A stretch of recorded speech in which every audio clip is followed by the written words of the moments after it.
Motorola edge 50 లైన్లో మళ్ళీ మరో మొబైల్ అయితే తీసుకొచ్చింది. ఎడ్జ్ 50నే తీసుకొచ్చింది. ఆల్రెడీ ఎడ్జ్ 50 ప్రో లాంచ్ చేసింది. ఎడ్జ్ 50 ఫ్యూజన్ తీసుకొచ్చింది. తర్వాత ఎడ్జ్ 50 అల్ట్రా అనుకుంటా. సో ఆ మొబైల్ అయితే తెచ్చింది. మొత్తం 3 మొబైల్స్ అయితే తీసుకొచ్చింది. నాకు అన్ని మొబైల్స్ బాగానే అనిపించింది కానీ అల్ట్రానే ప్రైస్ ఎక్కువ అనిపించింది. సో ఇప్పుడు మనకి ఎడ్జ్ 50 మొబైల్ అయితే తీసుకొచ్చింది. ఇదైతే మాత్రం కొంచెం టెంప్ట్ చేసే ప్రైస్లోనే మొబైల్ అయితే తీసుకొచ్చింది. తెలిసిందేగా మోటరోలా అంటే మామూలు టెంప్టింగ్గా ఉండదు. వీళ్ళు తీసుకొచ్చే ప్రైజెస్ అలాంటి ప్రైజెస్లో తీసుకొస్తారు. టెంప్టింగ్ అంటే ఇక్కడ మనకి స్పెసిఫికేషన్ దగ్గర ప్రైస్ తీసుకురావడమే టెంప్టింగ్ అనమాట. ఒకసారి ఈ మొబైల్ స్పెసిఫికేషన్ చూద్దాం.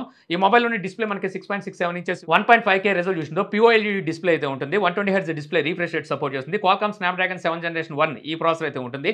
రేర్ సైడ్ మనకి మెయిన్ కెమెరా 50 మెగాపిక్సెల్. ఇది సోనీ లైట్ 700 అనుకుంటా. ఆ సెన్సార్ అయితే యూజ్ చేశారు. Secondary camera 10 megapixel. ఇది మనకి టెలిఫోటో సెన్సార్ 3x ఆప్టికల్ జూమ్కి అయితే సపోర్ట్ చేస్తుంది. Third camera 13 megapixel. ఇది ultra wide angle sensor. Front camera 32 megapixel ఉంటుంది. 5000 mAh బ్యాటరీతో 68 watt fast charging support, 15 watt wireless charging, 5 watt reverse wireless charging support కూడా అయితే ఈ మొబైల్ చేస్తుంది. IP68 రేటింగ్ ఉంది. ఈ మొబైల్లో మిలిటరీ స్టాండర్డ్ సర్టిఫికేషన్ కూడా అయితే తీసుకొచ్చారు. మొబైల్ కింద పడిన పొరపాటున సో బ్రేక్ అయ్యే ఛాన్స్ చాలా తక్కువగా అయితే ఉంటుందన్నమాట.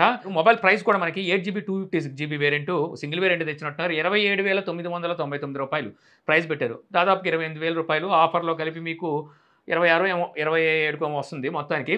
అయితే ఈ మొబైల్ మనకి చూస్తే అక్కడ ఎడ్జ్ 50 ప్రోకి అలాగే ఇటు ఎడ్జ్ 50 ఫ్యూజన్కి మధ్యలో ఏదైతే ఈ ప్రైస్ సెగ్మెంట్ ఉందో దీన్ని కవర్ చేయడం కోసం ఈ మొబైల్ తీసుకొచ్చారని చెప్పి క్లియర్గా అర్థమవుతుంది. ఎందుకంటే ఫ్యూజన్ ఇప్పుడు మనకి 24,000 23,000 రూపాయలు ఉంది.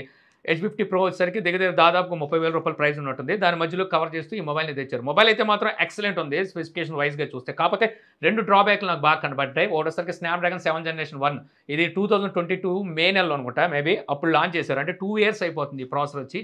ఆ ప్రాసెసర్తో ఇప్పుడు ఈ మొబైల్ తీసుకొచ్చారు. కనీసం 7S జనరేషన్ 2 ఇలా ఈ ప్రాసెసర్ అనేది తీసుకురావాల్సింది. అదొకటి. మరో డ్రాబ్యాక్ అనేది ఫస్ట్ నుంచి ఉన్న ఇలా కక్కుర్తి అనమాట. అదే UFS 2.2తో తీసుకొచ్చారు. 3.1 అయినా తీసుకురావాలి. బట్ తెలిసిందేగా. అయినప్పటికీ మంచి ప్రైస్లో అయితే మాత్రం మొబైల్ని తీసుకొచ్చారు. మీ బడ్జెట్ ఆ రేంజ్లో ఉంటే మాత్రం తీసుకోవచ్చు.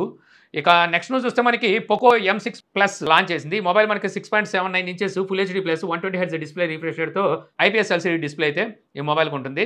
స్నాప్డ్రాగన్ 4 జనరేషన్ 2 AE ప్రాసెసర్తో అయితే వస్తుంది. రేర్ సైడ్ మనకి డ్యూయల్ కెమెరా సెటప్లో main camera 108 megapixel, secondary camera 2 megapixel ఉంటుంది. Front camera 13 megapixel, 5030 mAh battery, 33 watt fast charging సపోర్ట్తో ఈ మొబైల్ అయితే వస్తుంది. ఈ మొబైల్ ప్రైస్ చూస్తే మీకు 8GB 128GB వేరియంట్ 14,499 రూపాయలు ప్రైస్ పెట్టారు.